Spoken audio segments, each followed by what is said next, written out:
السلام عليكم ورحمة الله. ده عزل الأسطح بمادة دي سي بي تكنولوجيا البريطاني مع الفايبر مش اللي هو الشاشة. طبعا ده على الصب. غسلنا السطح ونظفناه، عملنا له معالجة لجميع التشققات الموجودة فيه. بعدين فردنا الشاش، عطينا له وجهين دي سي بي. بعد الدي سي بي بنديله اللي هو الدولمان الاستروف المطاطي اللي هو ده الوش الأخير.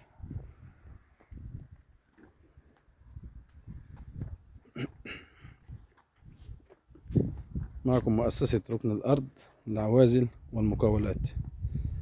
التواصل 053 48 580.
ده الوجه النهائي بمادة الدولمان الاستروف المطاطي.